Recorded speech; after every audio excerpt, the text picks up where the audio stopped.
Hello, everyone, and welcome back to our English podcast for Learning English. I'm Emma, and I'm really happy you're here with us today. And I'm Ryan. Hi, everyone. I'm excited for today's topic because I think it's something many people, including me, need to hear. That's right. Today, we're talking about something very important, not just for learning English, but for life in general, how to stop being a people pleaser.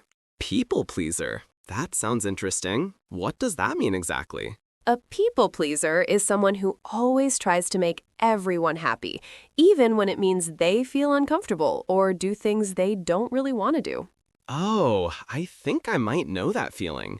You say yes to everything, even when you don't have the time or energy. Exactly. It sounds kind, but sometimes it can make you tired, stressed, or even unhappy.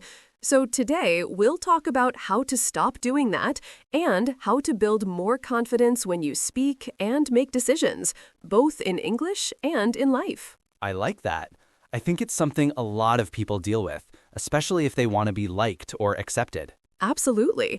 And as we go through this episode, we'll also learn some useful English expressions that will help you talk about confidence, boundaries, and self-respect in natural English. That sounds great. I think I'll learn not only new words, but also some life lessons today. That's the goal. So if you've ever found yourself saying yes when you really wanted to say no, or if you've ever felt guilty for putting yourself first, this episode is for you. All right, Emma, I'm ready. Let's get started and find out what being a people pleaser really means. So Ryan, you asked what a people pleaser means. Let's explain it clearly. A people pleaser is someone who always tries to make everyone happy, even if it means ignoring their own needs or feelings. Right, so it's like when you agree to do something just because you don't want to upset anyone. Exactly. You might say yes to helping a friend even when you're too busy, or you might smile and agree with someone's opinion even when you don't really agree. That's what we call a people pleaser. That sounds familiar. I remember once my coworker asked me to help with a project after work. I was really tired, but I said yes because I didn't want him to think I was rude. That's a perfect example. Sometimes we go with the flow, meaning we just do what others want because it feels easier than saying no. Go with the flow. I like that expression. It sounds calm, but I guess it can be a problem if you do it all the time. Exactly. It's okay to go with the flow sometimes, but not when it costs your peace or energy. Another phrase that fits this is can't say no. Many people pleasers feel they can't say no because they don't want to hurt others' feelings.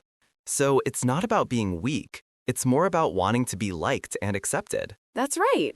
Helping people is wonderful, but it becomes unhealthy when you forget about yourself. You can care for others and still respect your own limits. That makes sense. So saying no doesn't make you a bad person. Exactly, Ryan. It means you're being honest. You're taking care of yourself, and that's part of being confident. I see. By the way, I noticed the word pleaser has a clear z sound, like in please. That's right. It's pronounced like pleaser. Simple and smooth. Got it. People pleaser. I think I've met a few, and maybe I've been one too. Many of us have. What matters is recognizing it and learning how to change it. Now, Ryan, let's think about why people become people pleasers in the first place. Most of the time, it starts from fear. Fear of being rejected or not being liked. That makes sense. I think sometimes we just want everyone to think we're nice. We want approval from others. Exactly. Approval means when someone shows that they like what you do or who you are.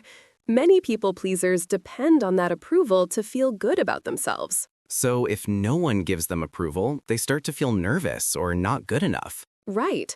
And another word that's connected is acceptance. We all want to feel accepted, to feel that we belong. Some people believe that saying yes to everyone will help them be accepted. I can see that. At work, for example, I used to take every task people gave me because I wanted to be seen as helpful. But in the end, I just became tired and stressed. That's a very common situation. When we don't set boundaries, which means limits about what we can and can't do, we end up feeling overwhelmed. Boundaries. I like that word. So setting boundaries is like saying, this is what I'm okay with, and this is what I'm not. Exactly. Boundaries protect your time, your energy, and your emotions. You can be kind and still have boundaries. I never thought of it like that. It's interesting how these feelings are the same in different cultures, too. Very true. In many cultures, people are taught to be polite, to always say yes, to respect others. Those are beautiful values, but if we forget to respect ourselves, it becomes a problem. So, being polite doesn't mean saying yes to everything. It means being respectful while being honest. Well said, Ryan. When you speak honestly and kindly, you show real confidence, and that's something we'll practice together as we keep learning. Let's talk about some signs that someone might be a people pleaser. One sign is always saying yes, even when you are busy or tired. Oh, that sounds familiar. I sometimes agree to do things even when I just want to rest. Another sign is feeling guilty when you say no. You might think, I should help them, even if it is not good for you. Yes, I feel that a lot. It is like my mind tells me I am being selfish, even though I am just protecting my time. Exactly. People pleasers also try to avoid conflict at all costs. They do not want to argue or disagree with anyone. I see. So, even if I think something is wrong, I might stay quiet to keep peace. That is right. And one more common sign is over-apologizing. Some people say sorry too much, even when they do nothing wrong. Like saying sorry for asking a question or being late by a few minutes? Exactly. You can see how that can make you feel less confident over time. I understand. So the signs are always saying yes, feeling guilty for now, avoiding conflict, and saying sorry too much. Yes, those are clear signs. It is good to notice them because once you see these patterns, you can start changing them. That makes sense. I think noticing these behaviors is the first step to being more confident. Absolutely. Awareness is the key. Once you see it, you can practice new ways of saying yes and no and respecting your own needs. I like that. I want to learn how to say no without feeling bad. And that is exactly what we are going to work on in the next part of our conversation. Now, let's learn some useful English phrases connected to being confident and stopping people-pleasing. Great. I always like learning phrases I can use in real life. First, stand up for yourself. It means to defend your own feelings, opinions, or rights politely. For example, you can say, I understand your point, but I need to stand up for myself. Stand up for yourself. Got it. So it is about being confident without being rude. Exactly. Next is set boundaries. We talked about boundaries before. You can use it in a sentence like, I need to set boundaries so I have time for my own work. Set boundaries. That makes sense. I can practice that with my schedule. Another one is go along with it. This is casual English. It means to agree with someone or accept a situation without arguing. You can say, I did not really want to go, but I went along with it. Go along with it. Okay, I see how that can be used in everyday situations. And finally, speak your mind. This means to express your thoughts honestly but politely. For example, I want to speak my mind about this project. Speak your mind. I like that. It feels powerful but respectful. Yes, exactly. Using these phrases can help you express yourself clearly and politely. Can we try a short role play? I want to practice them. Sure. Let's imagine someone asks you to do extra work you cannot do. How would you stand up for yourself politely? I can say, I understand your request, but I need to set boundaries. I cannot take this on right now. Perfect. Very natural and polite. And I can also add, I hope you understand, I just need to take care of my own work first. Exactly. Using these phrases together shows confidence and respect, both for yourself and others. Now, Ryan, let's talk about how to stop being a people pleaser. The first step is to be honest with yourself. You need to understand what you really want and what you are comfortable with. That sounds simple, but sometimes it is hard to admit to yourself that you cannot do everything. True, it takes practice. The next step is to learn to pause before saying yes. You do not have to answer immediately. Take a moment to think about your own needs. So instead of saying yes right away, I can say, let me check my schedule and get back to you. Exactly. That is polite and gives you time to decide. Another important step is to use short, polite ways to say no. You do not need long excuses. Sure, you can say, I would love to help, but I cannot right now. Or, thank you for asking, but I have other commitments. I see. Short, clear, polite, and honest. Exactly. Let's practice together. Say this sentence after me. I would love to help, but I cannot right now. I would love to help, but I cannot right now. Very good, Ryan. Just a little softer on cannot, like I cannot. I cannot. I would love to help, but I cannot right now. Perfect. That is exactly how you can start saying no politely. It feels a little strange at first, but I think I can get used to it. Yes, it takes practice, but each time you do it, you build confidence. Being honest and setting limits is a skill, just like learning English. I like that. So saying no can be part of learning how to take care of myself. Absolutely. That is the heart of stopping people-pleasing. It is about respecting yourself while still being kind to others. Continuing with ways to stop being a people-pleaser, the next step is to focus on self-respect and confidence. When you respect yourself, it becomes easier to say no without feeling guilty. That sounds good, but sometimes I still feel nervous about disappointing others. That is normal. It is okay to disappoint people sometimes. You cannot make everyone happy all the time. What matters is being honest and kind. I remember one time I said no to a friend who wanted help moving. I was nervous at first, but after I said no politely, I felt relieved. Exactly, Ryan. That feeling of relief shows that you are respecting your own needs. It is important to take care of yourself first. Take care of yourself first. That is a good phrase. Yes, it does not mean you are selfish. It means you are strong and responsible for your own well-being. Helping others is important, but helping yourself is just as important. So it is about balance, helping others but also protecting your own time and energy. Perfectly said. Another tip is to remind yourself that being kind does not mean saying yes to everything. You can be polite and helpful while still having limits. I like that. It feels good to know that I can say no and still be a good friend or coworker. Exactly. Over time, practicing these ideas will make it easier to speak up and express your own needs without fear. I think I am starting to understand. Saying no is not bad. It is part of respecting yourself and building confidence. That is right, Ryan. Confidence grows when you practice honesty, self-respect, and balance. I like that. I want to try these steps in my daily life and see how it feels. And that is exactly how change begins, one small step at a time. Now, let's look at some real-life situations where you might need to stop being a people pleaser. Imagine a friend asks you for a favor, but you really cannot do it. That happens to me a lot. I usually feel nervous saying no. That is normal.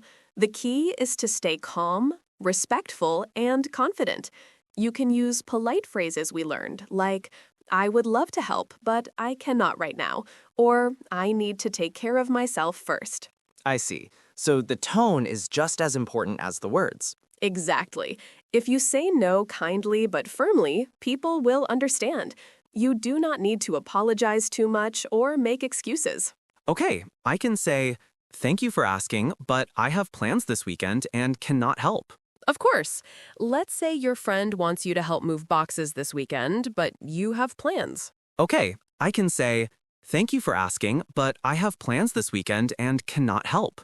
Perfect. Very polite and clear. Now add a friendly tone, like, I hope your move goes well. Thank you for asking, but I have plans this weekend and cannot help. I hope your move goes well. Excellent. That sounds natural and kind. Now try saying it a little faster, like real conversation. Thank you for asking, but I have plans this weekend and cannot help. I hope your move goes well. Thank you for asking, but I have plans this weekend and cannot help. I hope your move goes well. Very good. It feels honest, polite, and confident. You are expressing your own limits while still caring about the other person. Wow, that does feel good. I can see how saying no can be easier with practice. Exactly. The more you practice these situations, the more natural it becomes. And the more natural it becomes, the more confident you will feel in everyday life. I like that. I feel like I can do this without feeling guilty. Yes, Ryan. Speaking honestly and respecting yourself is a skill anyone can develop. It is all about balance, helping others and helping yourself. Let's do another real-life example. Imagine your coworker asks you to stay late and finish their part of a project, but you already have your own work to complete. That sounds like something that has actually happened to me before. I did not want to seem unhelpful, so I said yes and ended up staying very late. Exactly. That is a common situation. This time, you can try responding in a calm and respectful way. For example, you could say, I really wish I could help, but I have my own work to finish today. I really wish I could help, but I have my own work to finish today. That sounds polite, but also clear. Perfect. Now, let's add a softer ending, like, maybe we can plan ahead next time so it's easier for both of us. I really wish I could help, but I have my own work to finish today. Maybe we can plan ahead next time so it's easier for both of us. Excellent. That sentence keeps your boundaries while showing teamwork. I like that. It does not sound rude. It sounds respectful. Exactly. The way you say something matters. Keep your voice calm, speak clearly, and use kind words. That shows confidence and respect at the same time. I think tone is very important. If I sound nervous or unsure, people might not take my no seriously. That's true. When you say no with confidence, people feel your honesty and usually respect it. Let's try one more. Imagine a friend asks me to lend them money, but I do not feel comfortable doing that. You could say, I'm sorry, I'm not able to lend money, but I hope things work out for you soon. I'm sorry, I'm not able to lend money, but I hope things work out for you soon. That feels polite but firm. Exactly. That's how you show kindness without losing your boundaries. I feel like I'm learning not just English, but also how to be more honest in my daily life. That's the best part about learning through real conversation. You grow in language and in confidence at the same time. Before we finish, let's review some of the key words and expressions we learned today. Ryan, do you remember what a people pleaser means? Yes, a people pleaser is someone who always tries to make everyone happy, even if it means ignoring their own needs. Excellent. And can you share one expression we used for being confident? Sure, stand up for yourself. It means to defend your feelings or opinions politely. Perfect. What about set boundaries? That means to decide what is okay for you and what is not, so you can protect your time and energy. Good memory. Another phrase we learned was speak your mind. Do you remember how to use it? Yes, it means to express your thoughts honestly and politely. For example, I like to speak my mind when I work on a team. Very good, Ryan. You are using the expressions naturally. Do you remember the emotional message behind this episode? Yes, I think the main idea is that you can be kind and still say no. Exactly. Being kind and being honest can exist together. You do not have to please everyone to be a good person. I really like that. It makes me feel more confident about setting limits. That is the goal. And for our listeners, remember to practice these expressions in small ways each day. Even using one or two of them in a simple situation can help you grow in both English and confidence. That's true. I think I'll try using them at work this week. Great idea. Every time you speak your mind or stand up for yourself, you'll feel a little stronger. I'll keep that in mind. And honestly, I feel proud of what we talked about today. You should be. Confidence comes from awareness and practice, and you've done both today. Thank you, Emma. This conversation really helped me understand both the words and the message. I'm glad to hear that, Ryan. Emma? Thank you everyone for joining us today. We hope this episode helped you learn some new English expressions and reminded you to be kind but true to yourself. Yes, I learned that saying no can actually show confidence and self-respect. Exactly. Remember, you can care about others and still take care of yourself. I like that message. It feels simple but powerful. Thank you for listening, and thank you, Ryan, for sharing your thoughts. Thank you, Emma, and thanks to everyone for being here with us. Take care, everyone, and see you next time.